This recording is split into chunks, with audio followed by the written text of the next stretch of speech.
आखिरकार एमल को बहुत बड़ी खुशखबरी मिल जाती है, लेकिन जैसी एमल को खुशखबरी मिलती है तो उस वक्त बहुत देर हो चुकी होती है। हमेशा के लिए एमा शरियार की हो जाती है, इन दोनों की आपस में शादी हो जाती है। अब क्या हो सकता है इस ड्रामे के अंदर, क्या ट्विस्ट आप लोगों को दिखाए जा सकते हैं, क्योंकि शरियार एमल को कभी भी नहीं छोड़ेगा और अगर एमा को छोड़ने की सोचता है तो इसकी माँ इसके सामने आकर खड़ी हो जाएगी और रोकने की कोशिश करेगी।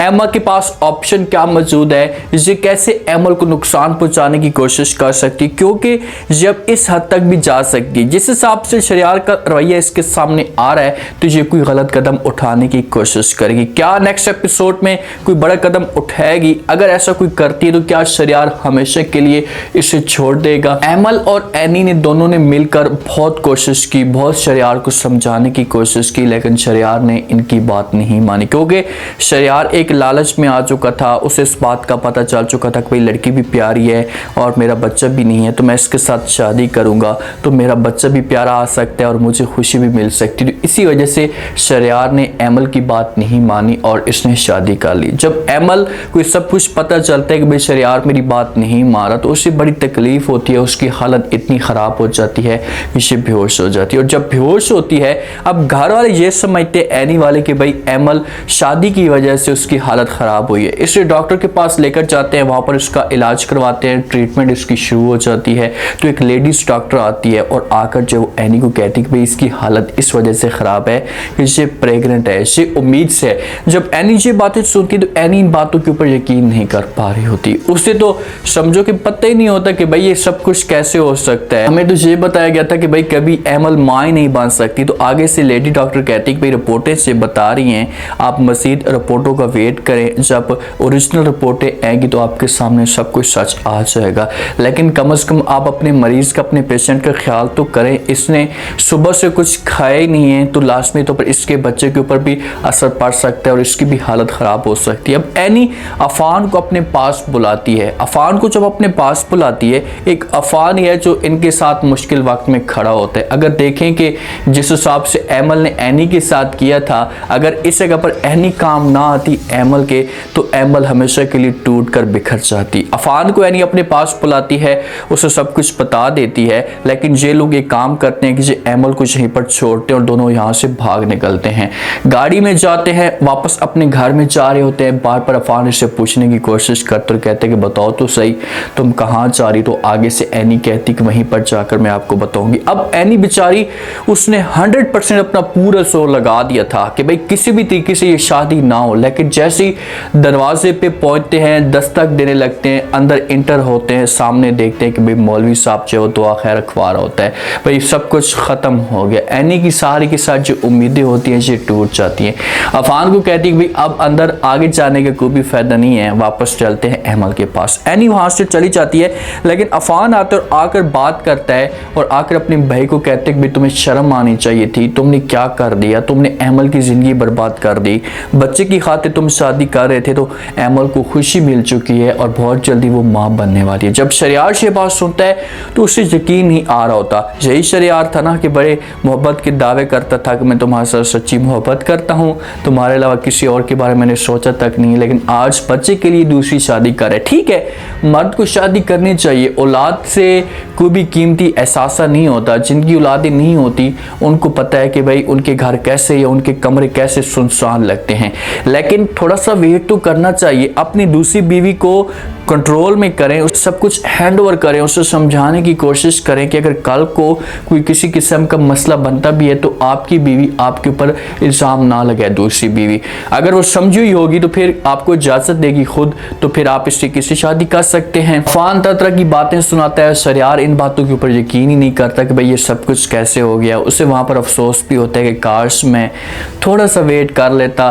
थोड़ा सा सब्र कर लेता तो आज मेरे साथ ऐसा ना होता। अब ये एमल का सामना भी नहीं कर पाएगा। एमल की हालत ठीक होती है तो एनी वाले इसे अपने घर में लेकर आ जाते हैं। जब घर में आती है अपने कमरे के अंदर चली जाती है, आंखों में आंसू होते हैं। सबसे पहले इसकी ज़बान के ऊपर यही अल्फाज होता है कि हाँ भाई शरियार ने क्या शादी कर ली है या नहीं। आगे से एनी से समझाती और कहती कि उसने शादी कर ली है, लेकिन प्लीज़ आप अपने आप के ऊपर कंट्रोल करना है, कोई ऐसा गलत कदम नहीं उठाना, क्योंकि आप माँ बनने वाली और आपने ऐसा कुछ किया तो आपकी ज़िंदगी को ख़तरा लाक हो सकते हैं। तो इसी वजह से आपके बच्चे के ऊपर भी बुरा असर पड़ सकता है। तो आप कंट्रोल रखें, अपनी सेहत का ख्याल रखें। उम्मीद है कि हम किसी भी तरीके से अपने मकसद में कामयाब हो जाएंगे। लेकिन एमल को सुकून नहीं आ रहा होता। जब अपने कमरे के अंदर मौजूद होती है तो शरियार जो है वो एमा के पास पहले जाता है। इसका सुहाग रात का दिन होता है तो लाजमी तौर पर इसके पास ही जाएगा पहली रात मनाने के लिए।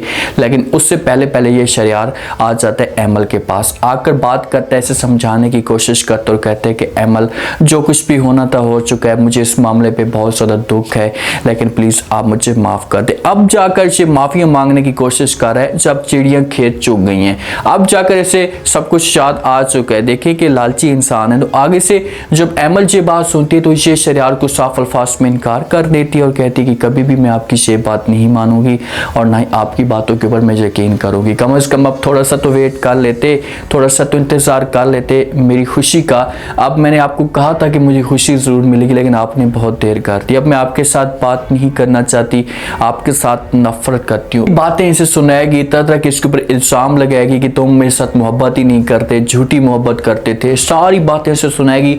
शरियार खामोशी के साथ ये बातें सुन रहा होगा, क्योंकि शरियार का कसूर है तो इसके पास लाजमी तौर पर ऐसे कोई भी ऑप्शन ही मौजूद नहीं होगा कि किसी तरीके से ये एमल को समझा पाए। बहरहाल ये अब एमल का ख्याल करना शुरू कर देगा। लेकिन इतने में जब इन दोनों की आपस में डिस्कस जारी होती है ना, तो पीछे से एमा भाग कर आ जाती है। एमा जब भाग कर आती है शरियार से पूछती है, जब शरियार इसे देखते हैं तो पहले इसके ऊपर गुस्सा करते और कहते कि तुम यहाँ पर क्या करने के लिए आई हो।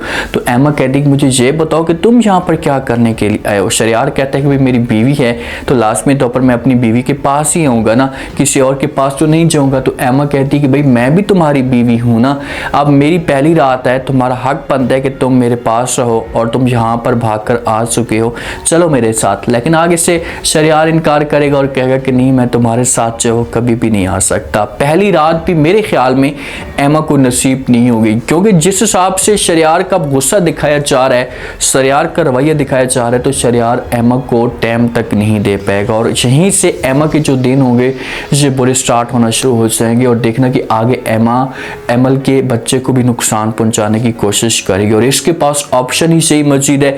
एक बच्चा समझो कि एक दीवार बन के अब खड़ा हो चुका है एमल के सामने। जब तक एमल के पास बच्चा है तो ये लोग कुछ भी नहीं कर पाएंगे, शरियार को जुदा नहीं कर पाएंगे एमल से। इस वजह से दोनों माँ और बेटी कुछ बड़ा सोचेंगे और ये एमल के लिए नुकसान उठाने का सोचेंगे कि भाई एमल के ऊपर ऐसा काम किया जाए ताकि एमल का बच्चा साया हो जाए और इससे हमारी जो इज्जत है ये बढ़ सकती है। पहले तो इसे चाहेंगे जो एमा की माँ है इसे अपनी बहन के पास जाकर बात करेगी और कहेगी कि भाई आपने तो बातें की थी कि भाई शरियार जो है वो एमा को फुल टाइम देगा, इसके साथ रहेगा, लेकिन ऐसा तो कुछ भी नहीं हो रहा, बस बहुत हो गया, हमसे सब कुछ बर्दाश्त नहीं होता, मैं अपनी बेटी को यहाँ से लेकर चली जाती हूँ। लेकिन माँ समझाने की कोशिश करेगी शरियार की, इससे कहेगी कि भाई ऐसा कुछ भी नहीं है, आप प्लीज़ थोड़ा सा वेट करें, मैं शरियार के साथ बात करती हूँ। लेकिन अब शरियार के ऊपर जितना भी प्रेशर डाला जाए, हर तरह से इसे दबाने की कोशिश की जाए, तो शरियार इसे नहीं छोड़ेगा। उम्मीद मिल चुकी है, सबसे ज़्यादा ख्याल अब शरियार ही एमल का करेगा, लेकिन एमल के दिल में